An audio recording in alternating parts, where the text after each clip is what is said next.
Greenland इस साल के प्रीलिम्स के लिए one of the most important places in news. तो आइए जानते हैं कुछ इंसाइट्स ग्रीनलैंड के बारे में। Greenland is the world's largest non continental island situated between Arctic Ocean and North Atlantic Ocean, Europe and North America. और 80% of the Greenland is northwards of Arctic Circle. Another important fact is इसका coast line जो कि बहुत बड़ा है, 44,000 kilometres. Equator की length की बात करें तो वो 40,000 किलोमीटर्स है अप्रॉक्सीमेटली, और इंडिया की रिवाइज्ड कोस्ट लाइन 11,000 किलोमीटर्स है। तो आप अंदाज़ा लगा सकते हैं कि ग्रीनलैंड की कोस्ट लाइन कितनी बड़ी है। उसके बाद वाटर बॉडीज़ जो ग्रीनलैंड को सराउंड करती हैं, आइलैंड है तो वाटर बॉडीज सराउंड करेंगी ही, तो हमारे लिए वो इम्पॉर्टेंट हो जाती हैं। जैसे ईस्टर्न साइड पे you have Greenland sea, obviously ऊपर आर्कटिक ओशन है और नीचे नॉर्थ अटलांटिक ओशन है। Then certain straits like Davis Strait, यहाँ पर नेयर स्ट्रेट है, right. Then Baffin Bay is on the western part of the Greenland. तो ये कुछ इंपॉर्टेंट लैंडमार्क्स है जिनके बारे में आपको पता होना चाहिए। अनदर इम्पॉर्टेंट फैक्ट है कि दुनिया का सबसे बड़ा नेशनल पार्क आपको ग्रीनलैंड में मिलता है, एंड साइज पता है क्या है, अप्रॉक्सीमेटली 1 मिलियन स्क्वायर किलोमीटर्स। और नाम बहुत आसान है, north eastern Greenland national park. North eastern part of the country में है तो north eastern Greenland national park. उसके बाद Greenland ice sheet, second largest ice sheet after Antarctica, पूरी मेल्ट होती है तो हमारा सी लेवल 7 मीटर के करीब राइज हो जाएगा। That means कि बहुत सारा part of our planet would be under water and that is dangerous, और हम उसी दिशा में बढ़ तो रहे हैं। Then climate change. अब देखो आर्कटिक एम्प्लीफिकेशन, मतलब जो आर्कटिक है that is warming at approximately twice or more than twice the rate at which the rest of the planet is warming. इसको आर्कटिक एम्प्लीफिकेशन कहते हैं। अब ये क्यों हो रहा है? Because of positive feedback loops. पहला पर्माफ्रॉस्ट था, आपको पता है पर्माफ्रॉस्ट मेल्ट हो रहा है ग्लोबल वार्मिंग की वजह से। पर्माफ्रॉस्ट मेल्ट होगा तो कार्बन डाइऑक्साइड, मीथेन रिलीज होगा, वो फर्दर ग्लोबल वार्मिंग करेंगे, वो फर्दर पर्माफ्रॉस्ट को मेल्ट करके ये कार्बन डाइऑक्साइड और मीथेन रिलीज करेंगे। Permafrost thaw becomes a positive feedback loop. Similarly, ice albedo feedback है। आइस जैसे जैसे मेल्ट होती है उसका albedo कम होता है, राइट। आइस का albedo is close to 90, but उसके नीचे जो पानी है उसका albedo तो कम है ना, वो डार्कर है। तो जैसे जैसे आइस मेल्ट होगी albedo कम होगा और ग्लोबल वार्मिंग होगी और आइस मेल्ट होगी, तो positive feedback loop set in हो जाते हैं Arctic amplification, and it is warming at a higher rate. And you know what, very interesting, 2021 में पहली बार बारिश देखी गई। एक स्टेशन है समिट स्टेशन इन ग्रीनलैंड, और वहाँ पर ना you had nothing to measure. And 2025 में फिर से बारिश देखी गई in another station South Dome. और अगर हम ओवरऑल एवरेज टेम्परेचर्स को कंपेयर करें तो विंटर्स का थोड़ा ज़्यादा बड़ा है, 5 degrees more, and summers it is 2 degrees warmer. Now because of that what is happening, जो species यहाँ के लिए adapted थी they are losing their habitat because of warming, और invasive species बाहर से ज़रूर इधर आ रही हैं और पूरे इकोलॉजी को, पूरे इकोसिस्टम को ऑल्टर कर रही हैं, which is already very fragile. Then it also has Aurora Borealis, Northern Lights. Now let's come to the strategic importance. Now USA is hell bent on buying it, है ना। अब हमें पता है कि ये एक सेमी ऑटोनमस कंट्री है which is under Denmark, right. But USA कह रहे हैं कि हम खरीद लेंगे। क्यों खरीदना चाहते हैं वो? क्योंकि कुछ स्ट्रेटेजिक इंपॉर्टेंस है। सबसे पहले ग्रीनलैंड में ना यूएसए का नदरन मोस्ट बेस है, जिसको पहले थुले एयरबेस कहा जाता था, अब उसे पिथोफिक स्पेस बेस कहा जाता है। सो this is how far it is from America. Northernmost airbase, which is used for monitoring of the Arctic as a space base, right? Space surveillance, missile defense के लिए ये use होता है। So that is one of the reasons.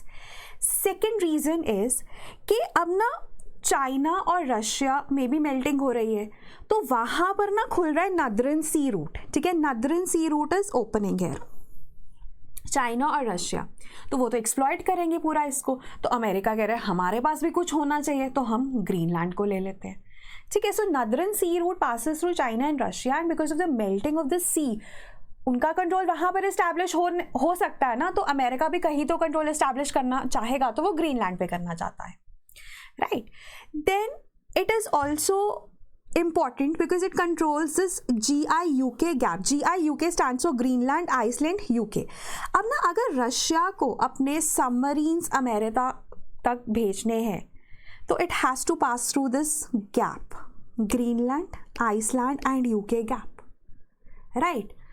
तो इसीलिए ये जो gap है बहुत इंपॉर्टेंट है नेटो सर्वेलेंस के लिए. एंड अगर ग्रीनलैंड आ जाता है किसी के पास, फॉर इंस्टेंस अमेरिका के पास, तो they can control this gap also, right. तो ये कुछ स्ट्रेटेजिक इंपॉर्टेंस है at the center of GIUK gap.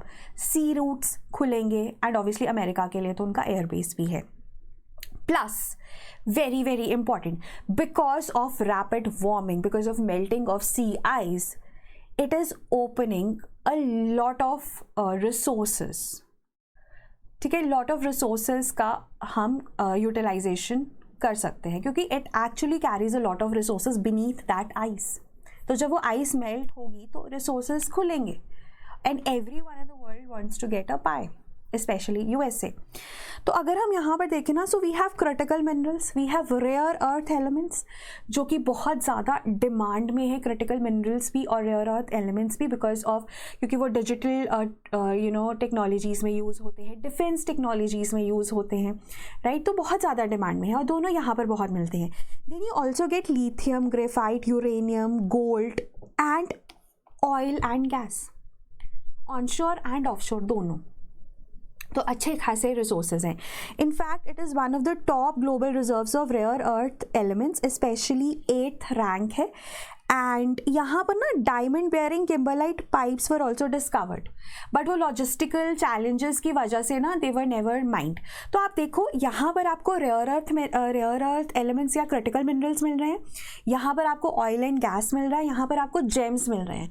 तो बहुत ही रेयर जगह है दुनिया की जहाँ पे तीनों रिसोर्सेज एक ही जगह पर मिल रहे हैं, right.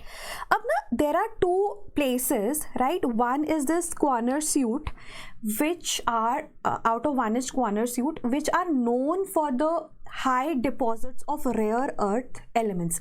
Especially ना यहाँ पर जो आपको rare earth elements मिलते हैं, they are heavy, जो और भी ज़्यादा rare हैं, right. So rare earth deposits हैं कॉर्नर सूट में and you have 1 billion tons of mineral resources, uranium और जिंक भी है यहाँ पर. And then so this is your corner suit and this is your Tanbreez. Tanbreez और corner suit सबसे बड़े डिपॉजिट्स हैं ग्रीनलैंड में रेयर अर्थ एलिमेंट्स के, specially heavy rare earth elements के, which are scarcer and more valuable. ठीक है, so Tanbreez and corner suit. उसके बाद like I said oil and gas भी मिलता है यहाँ पर. एंड इनफैक्ट ऐसा माना जाता है 31 बिलियन बैरल्स का oil equivalent, which is equivalent to entire proven crude oil reserves of USA आपको ग्रीनलैंड में मिलता है, right. That too in onshore. Offshore तो अभी हमें पता ही नहीं. ऑनशोर में जेम्सन लैंड बेसिन, ये है जेम्सन लैंड बेसिन, यहाँ पर आपको मिलते हैं ऑयल एंड गैस के resources, right. So that is important, but यहाँ पे बैंड है because of impacts on the environment. And so this is regarding what you should know. तो लाइक आई सेड किम्बरलाइट है, kimberlite for diamonds, Jameson for oil and gas, and then you have corner suit and Tanbreez for your rare earth elements. तो ये resources हैं जो Greenland पे मिलते हैं. और एक बार जब माइनिंग होगी इनकी start after the melting of the ice, तो फिर ऐसा भी माना जाता है कि दुनिया भर की डिमांड जो है रेयर अर्थ एलिमेंट्स की वो यहीं से पूरी हो जाए. So that's why they become so important, right, and that's why Greenland is very very important. So that was regarding this part. और अगर आप ऐसे ही और भी पार्ट्स को डिटेल में कवर करना चाहते हो of all the subjects for prelims this year, you can join our epic course. अगर आप पूरा क्रैश कोर्स देखना चाहते हो तो वो भी अवेलेबल है, GS CSAT test series, and if you want to go for rapid revision course, that is also available on our website.